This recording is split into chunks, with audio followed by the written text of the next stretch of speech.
To some, he was the very embodiment of evil, the psychopathic incarnation of the devil himself. To others, he was a God-fearing defender of the faith, courageously standing up to the feared Ottoman Empire. In his time, he was known as Vlad the Impaler thanks to his favorite method of executing people. Today, though, we remember him as the real-life inspiration for Bram Stoker's infamous Prince of Darkness. In this week's Biographics, we discover the gruesome truth about the real Vlad Dracula.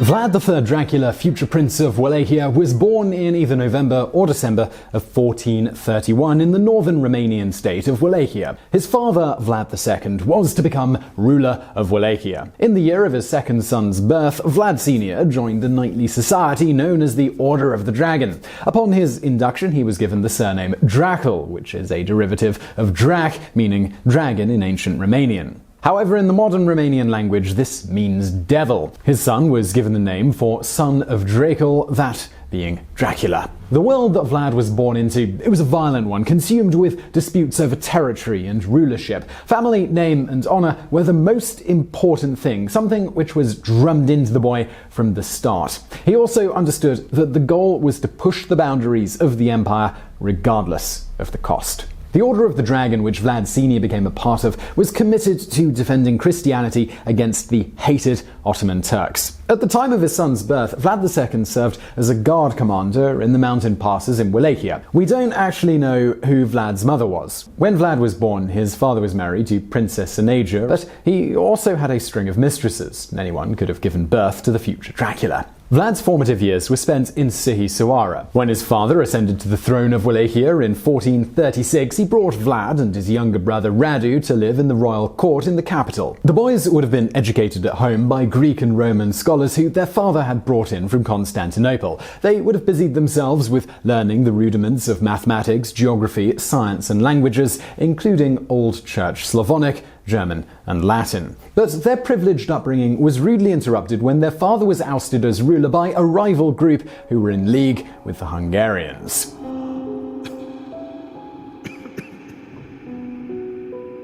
Vlad Sr. built an alliance with the Ottomans, who agreed to help him regain his throne on the proviso that he pay tribute to Sultan Mehmed II and that he leave his two sons at the Ottoman court as a guarantee of his loyalty. Vlad had no choice, and the two boys were seized and made prisoners. Although relatively well treated, the boys were able to observe the Turkish use of terror as an instrument in order to achieve their ends. This was something which Vlad would use to great effect later in his own life. While in the Ottoman court, the boys were able to further their education, being instructed in logic, the Turkish language, and the teachings of the Quran. They were also given lessons in horsemanship and warfare. The two brothers differed markedly in their attitude towards their captivity. Radu, the younger brother, accepted the situation and embraced his new life and the teachings that came with it. He would eventually convert to Islam and enter service in the Ottoman court. Vlad, however, resisted at every turn, despite constant punishment for his surly attitude. With the assistance of the Turks, Vlad Sr. was able to regain his throne. But this wasn't something that lasted. In 1447, Hungarian-backed rebels attacked again, forcing Vlad and his oldest son, Mircea II, to flee. Both were eventually captured and put to death. The next in line to the throne of Wallachia was Vlad III's older brother, but he had become a monk and lived in a monastery. This left Vlad, who was now 16, as the rightful heir to the throne. Despite his obstinacy, the Turks had grown fond of the teenager. They vowed to help him regain his throne, which they did with an overthrow of the rebel ruler in 1448.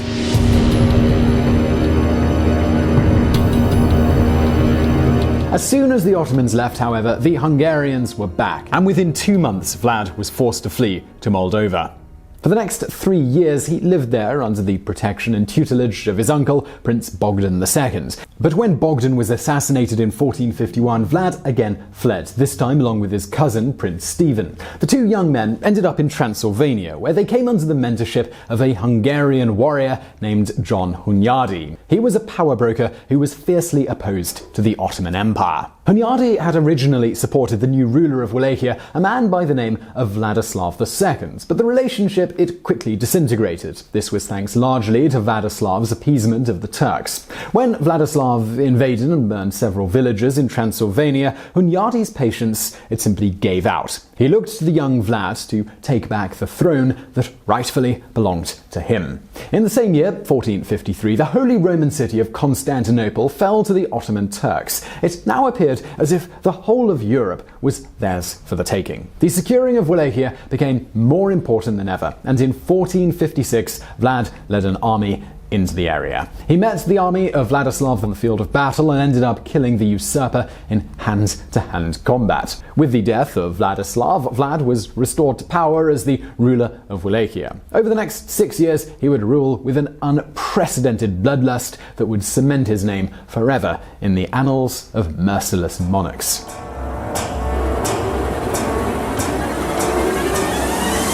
Having secured the throne of Wallachia for himself, Vlad sent a portion of his army over the border to help his cousin Stephen to secure the throne of Moldova. When this was accomplished, the two cousins held sway over a large swath of the Balkans, proving a powerful stronghold against the Turks. Vlad now set his mind on revenge. He had his spies go and find the names of any nobles who had even been remotely involved in the plot to overthrow his father. Having collected a list of names, Vlad invited the men to an Easter feast along with their families. But as soon as the traitors arrived, they were arrested. The older among them were impaled then and there, right in front of their families. Those who were younger were forced into slavery, laboring to rebuild Vlad's castle. When this job was done, they were all killed. Vlad's treatment of the traitors to his father's reign, it was just the beginning. He next proceeded to enforce his own stringent moral code on the entire population. Any deviation was met with unthinkable cruelty. He seemed to be especially concerned with female chastity. Any woman who lost her virginity prior to marriage or who defiled the marriage bed would be impaled, with the insertion point being the vagina. More often than not, their breasts would also be cut off, with the man with whom they had committed fornication being forced to eat them. Vlad also had a hatred of beggars, considering them to be existing off the hard work of others. It is said that he once invited all the beggars in Wallachia to a massive feast in a centrally located wooden hall. Once they had eaten to their full, he is said to have ordered the doors bolted and the building set on fire. In this way, he is said to have rid his realm of the scourge of poverty.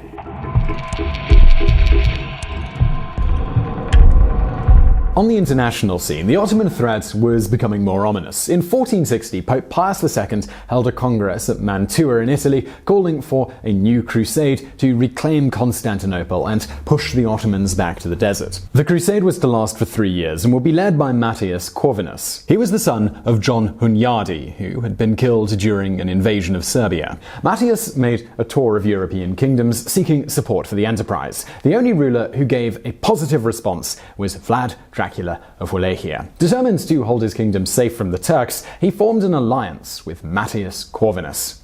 The Ottomans, meanwhile, were aware of the lack of support for this new crusade. Sultan Mehmed II seized the advantage by capturing the last independent Serbian city, Smederevo. During this campaign, the Hungarian general Mihaly Csikszentmihalyi was taken captive. This general was known to Vlad, having helped put down a revolt in 1548. When Vlad heard that he had been sawed in half, his blood boiled, and he became more committed than ever to teaching the Ottomans a lesson that they would never forget. The Ottoman Empire extended to Greece in 1461 when the weak ruler surrendered without putting up any defense. Now both Corinth and the capital of Mistra were ruled by the Turks. The Sultan also had his sights on Wallachia. He declared it to be part of the Ottoman Empire. As such, he sent envoys to Vlad's castle in order to collect a tribute of 10,000 ducats, along with 500 men to be taken into the Turkish army. But the Sultan had underestimated the young ruler.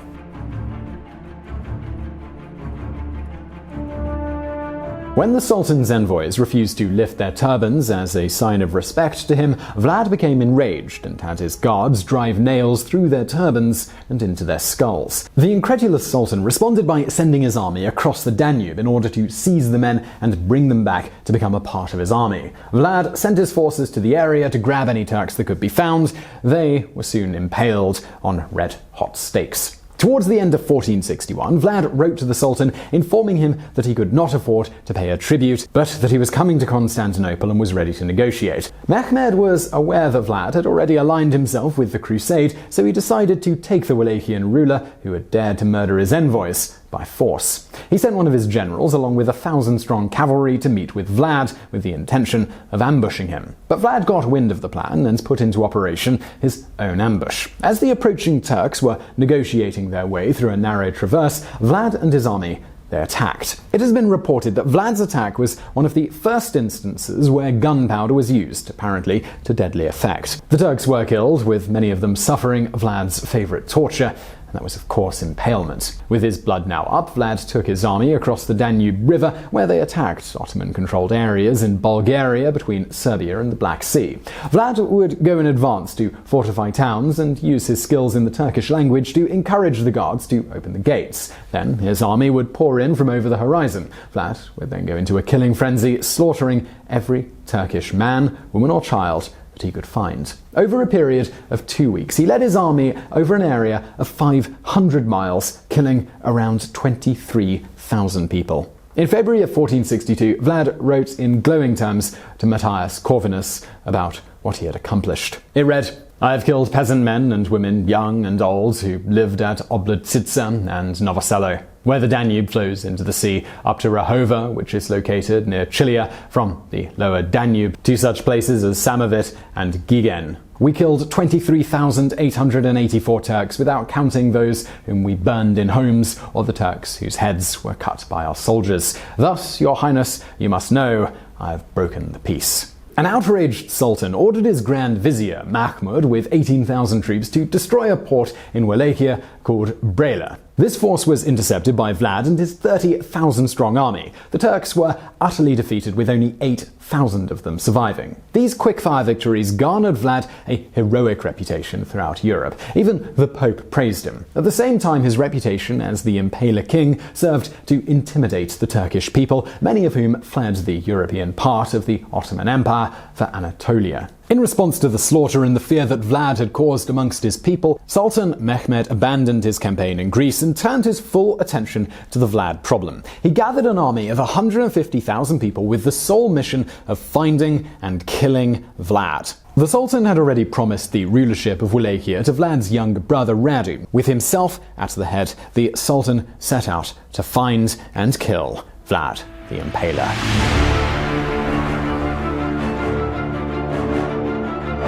Vlad's force of around 30,000 were not only hugely outnumbered, they were also hopelessly outclassed as far as weaponry was concerned. They carried only lances and daggers, whereas the Turks had in their midst squadrons of deadly archers, along with powerful siege and missile weaponry. Despite this, Vlad was able to inflict major casualties upon the Sultan's forces. He followed a scorched earth policy as he moved away from the approaching Turks. Wells were poisoned, with entire populations, including animals, being evacuated. Vlad also engaged in guerrilla fighting tactics. Hit-and-run raids were made on the Sultan's army, and a primitive type of germ warfare was also utilized, where men who were afflicted with the bubonic plague were sent into Turkish towns to infect as many people as possible. The tactic worked, with the plague spreading to the Sultan's men. In the end, though, the efforts of Vlad's men were no more than an irritant to the vastly superior Turkish army. Steadily, they moved on, getting ever closer to Vlad's castle. When they arrived there, Vlad and his 24,000-man strong army were holed up in a mountain refuge just outside of the city. Vlad, who was now faced with an encirclement by the Turks, which would eventually force his army into starvation, did something quite extraordinary even for him. Leaving his men behind in the mountains, he disguised himself and walked directly into the Turkish army encampment. He quickly determined the position of the Sultan's tent. He found out that the Sultan had given the order for his men to remain in their tents at night in order to prevent panic in the event of an attack. He then quietly slipped out of the camp and returned back to his own men. Vlad now set about planning a surprise attack on the Sultan's army. It was his personal intention to enter the Sultan's tent and drive a knife through Mehmed's heart. On the night of June the 17th, 1462, he divided his forces into two and then attacked from both the north and the south. The Turks were caught off guard, allowing the attackers to inflict heavy losses. Within an hour of savage fighting, more than 15,000 Turks were slaughtered at a cost of some 5,000 of Vlad's men. He himself succeeded in entering the tent that he had previously picked out. The only problem was that he had selected the wrong tent and found no sultan inside. At daybreak, Vlad called off the attack and his men melted back into the mountains. The Sultan was so despondent that he pulled back and was prepared to retreat all the way back across the Danube. However, he was convinced by his generals that success was still within their grasp, and so he led his men into the capital city. When they arrived in Targovishte, the Turks found an abandoned city. They also found the remains of 20,000 Turkish soldiers killed in previous conflicts and impaled on stakes. At this site, the Sultan is said to have remarked, "A man who has done such things is worth much." With nothing to do in the empty city, the Sultan installed Radu as the new ruler of Wallachia and then turned and began to retrace his steps back to the Danube. Radu, the younger brother of Vlad, now took his forces and circled Vlad's castle, located on a cliff just outside of the city. Vlad's first wife was in the castle, and legend has it that she vowed to feed herself to the fishes rather than fall to the Turks. Apparently, she then threw herself from the walls into the river below.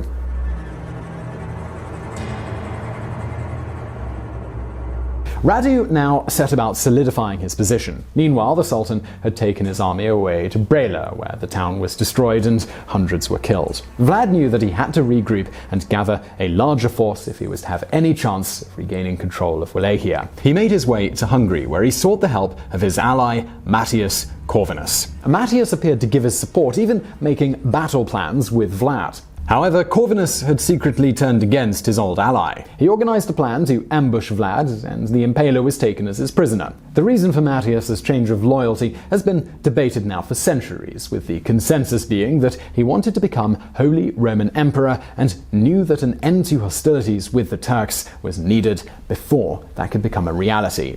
Vlad spent the next 4 years as a prisoner in Hungary. During this time, he converted to Catholicism. He also met King Matthias's cousin. Having softened his attitude towards his prisoner, Matthias allowed the two to marry. Apparently, he was released just prior to the ceremony. Vlad and his new wife were given a house at Pest. He was under strict instructions not to return to Wallachia. Yet, he had no intention of giving up on the crown that still rightly belonged to him. He secretly collaborated with a former military commander. They managed to gather together an army consisting of a mixture of Hungarian, Transylvanian, Wallachian, and Moldovan forces. Vlad set out with his makeshift army in the middle of 1476. By now, his younger brother Radu had died and had been replaced by Prince Basarb the Elder. Before Vlad had even got to Targovishte, Basarb and his army had fled. Vlad was placed on the throne, and the army largely dissolved. Vlad was back in power, but he lacked a strong army. In fact, he only had around 4,000 men to draw upon. So when the Turks returned 2 months after his retaking of the throne, he was soundly defeated.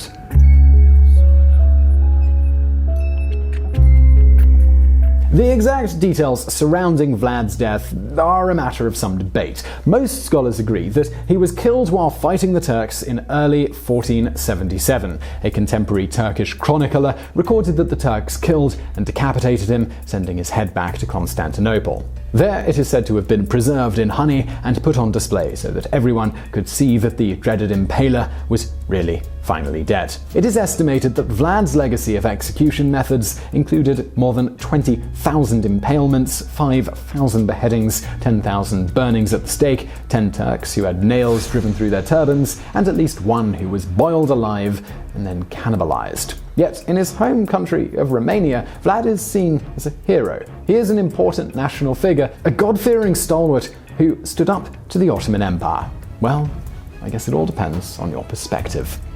So I really hope you enjoyed that video. If you did, don't forget to subscribe to this channel for brand new biographies every Monday and every Thursday. Also, I've got another channel, it's called Today I Found Out. It's sort of like Biographics, but way more broad. On that channel, we get deep into all of the details on all sorts of interesting stuff. Check it out through the link on the screen now. But if you're looking for something else to watch right now, why not check out a biography from the archives or a Today I Found Out video over there on the right. And as always, thank you for watching.